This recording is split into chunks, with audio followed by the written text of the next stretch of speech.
Welcome to the world united. Welcome to the world united. Ricky Nuriadi. Am I pronouncing it? Is my pronunciation okay? Ricky, your name? Yes, Yes. Ricky So, Nuriadi.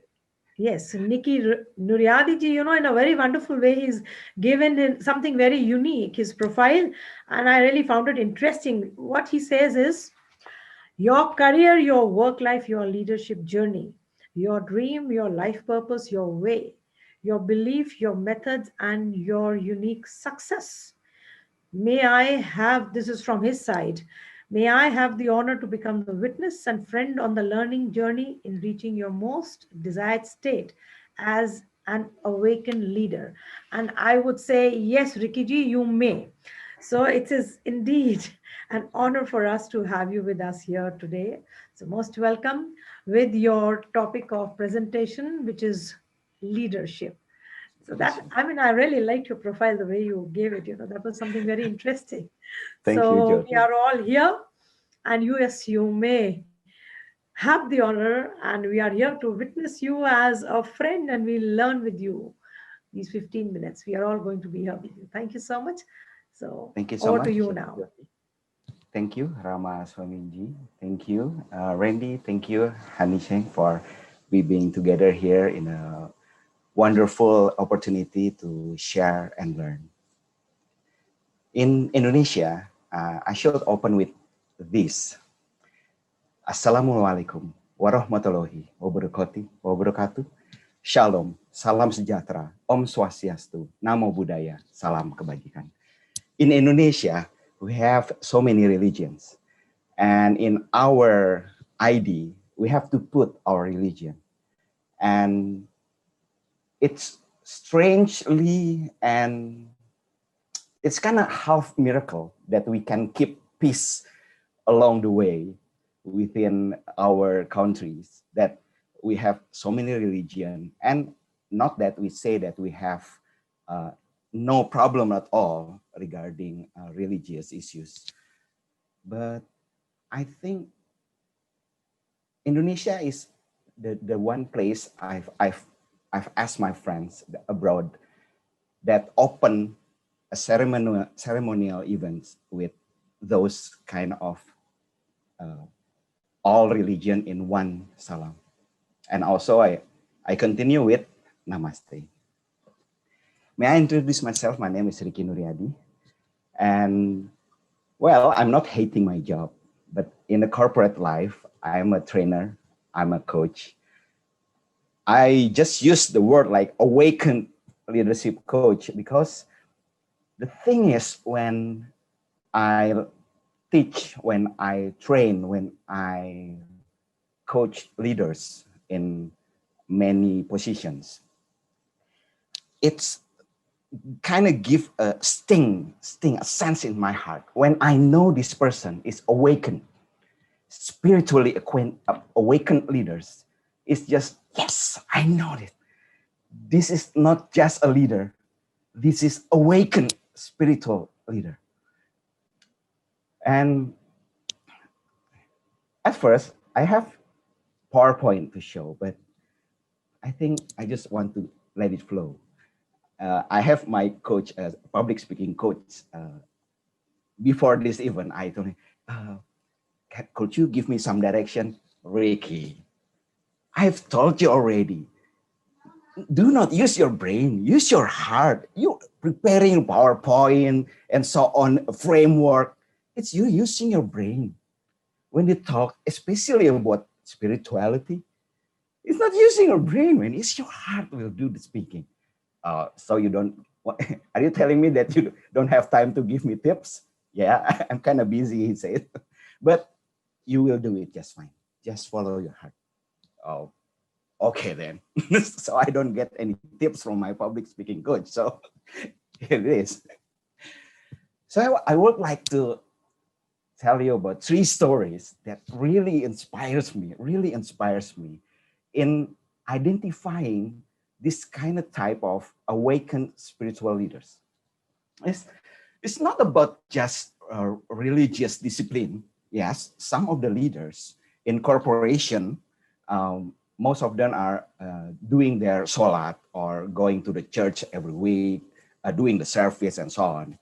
Yeah, most of them are having that kind of quality, that have their own religion, and they practice it quite good, quite well.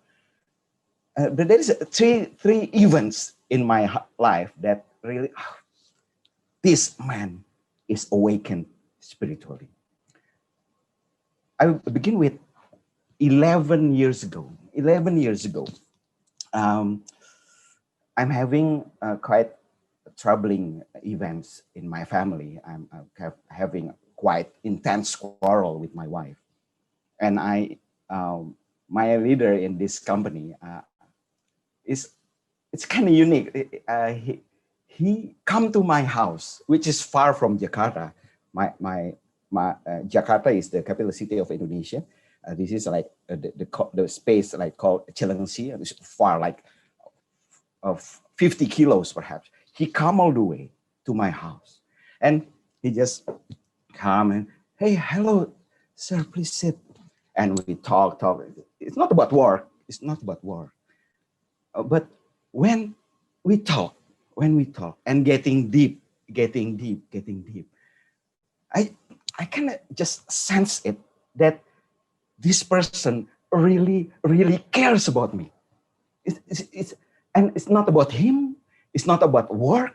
Yeah, at that time, my family situation kind of affected my work, and I don't reach my KPI, and it's like, at work, it's just like so many things in my head that screw up all of that, my work. And he listens, and at that point, he cried. It was, why he cried? And it's just, Ricky, I can feel your heart crying. Oh my God. And I cry with him.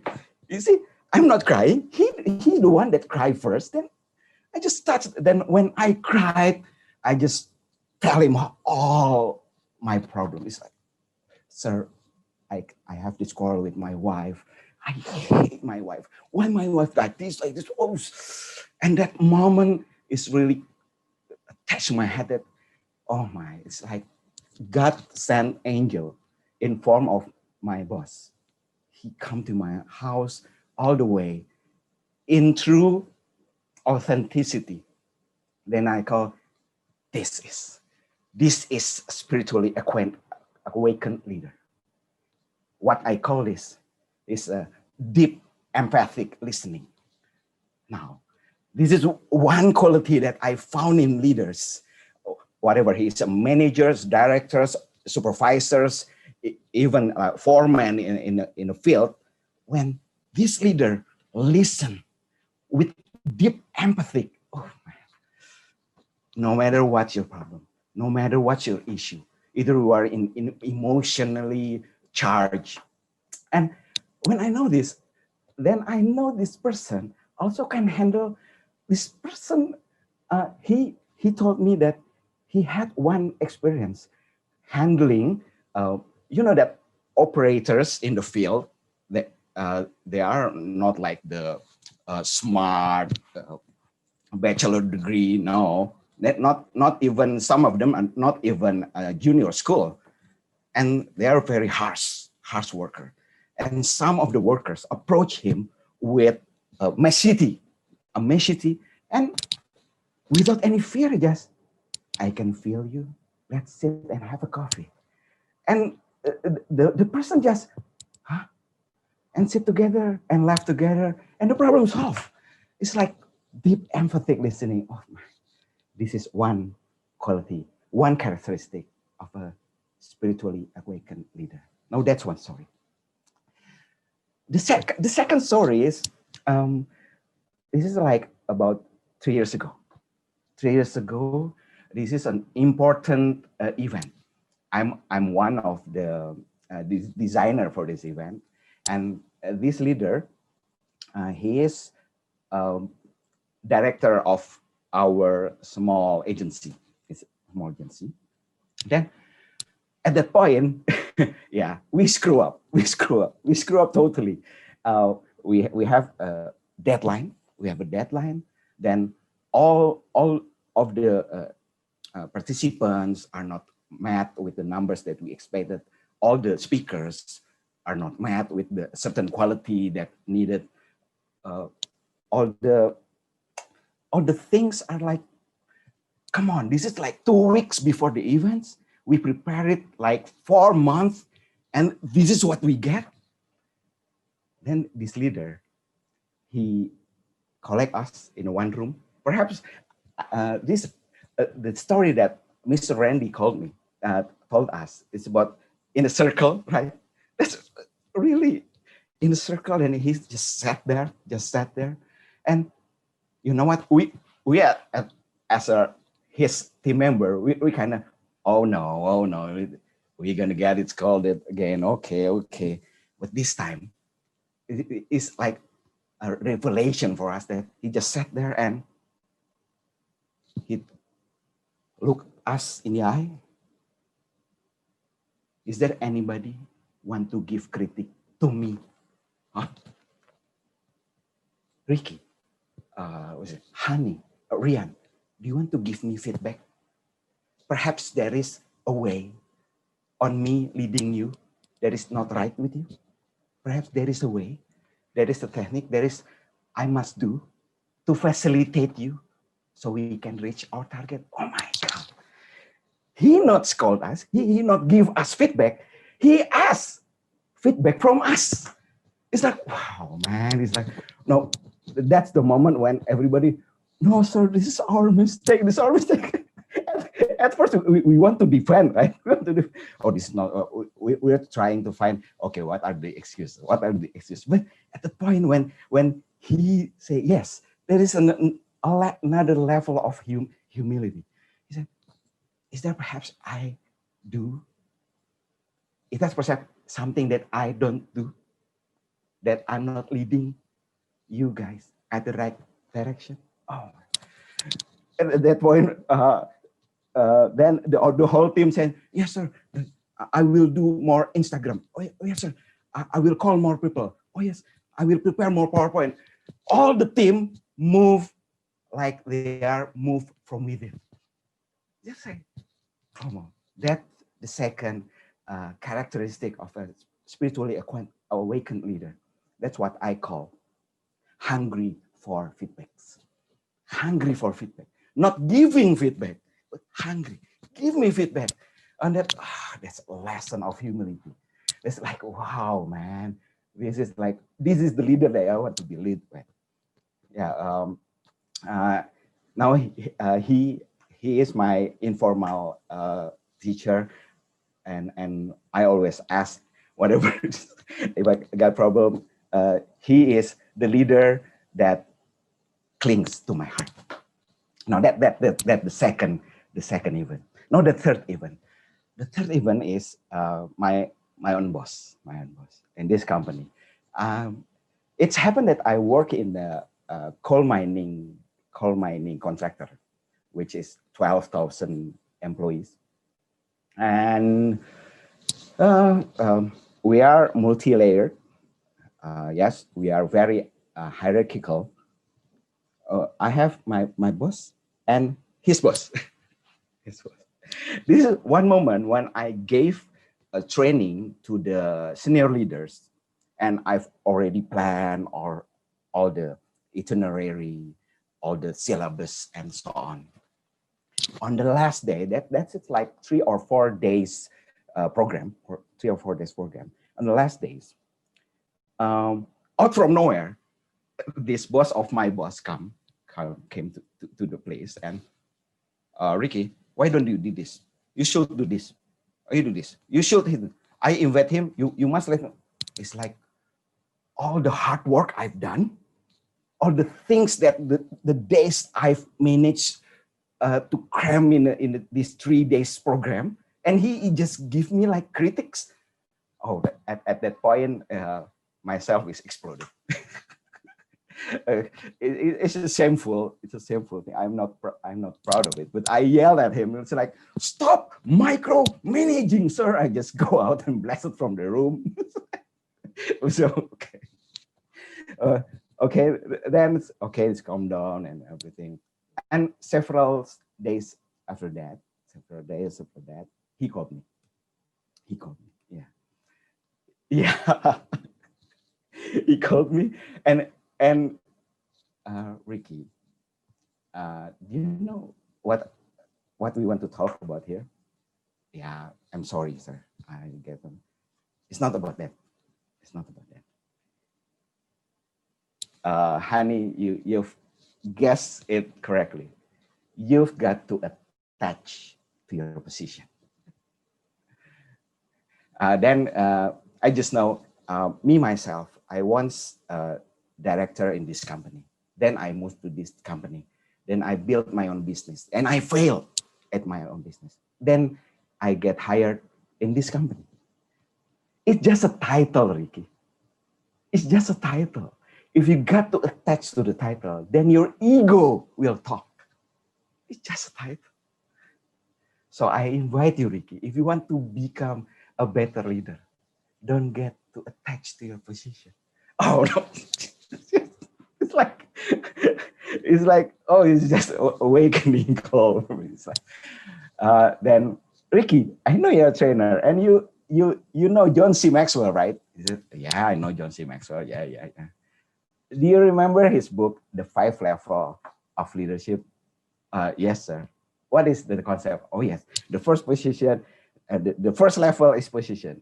The second level is permission. That's production, and so on, so on. So, what is the lowest level position?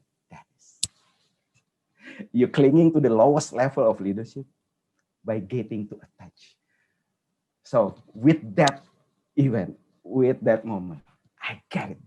Awakened spiritual leaders are the one that not get attached to his position.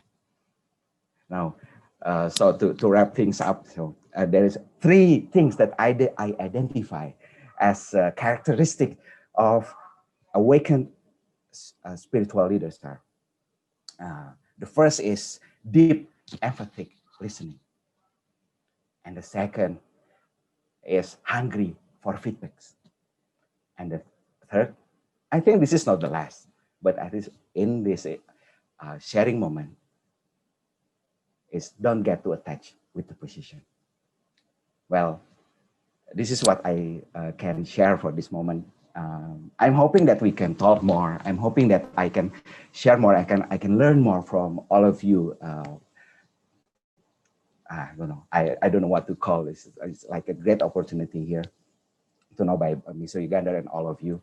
It's really humbled me to know that I can, in one event, in a gathering of a World Parliament in spirituality. It's my honor, and I would like to thank you for this opportunity to learn. Thank you all, and I will close with Assalamualaikum warahmatullahi wabarakatuh. Shalom. Namo Buddhaya. Namaste. Thank you.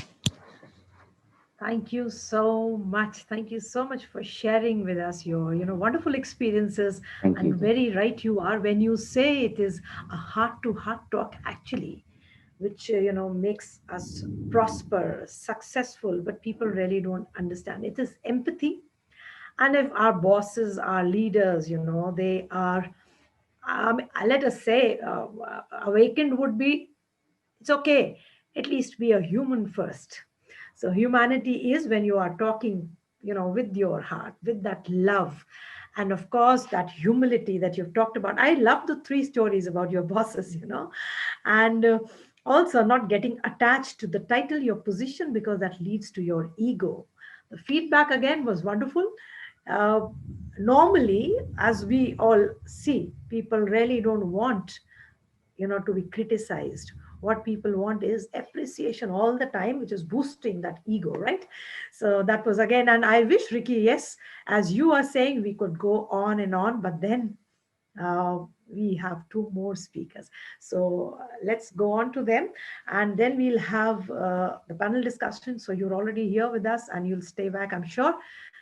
here comes your certificate of Thank you. Thank you. appreciation. We are so thankful, Ricky Nuradi ji, for being an esteemed presenter in the third edition of the World Parliament on Spirituality 2020 Asia. And we wish Thank you. you all the best. Yeah. So I Bless you, can Jyoti. see, thank you so much.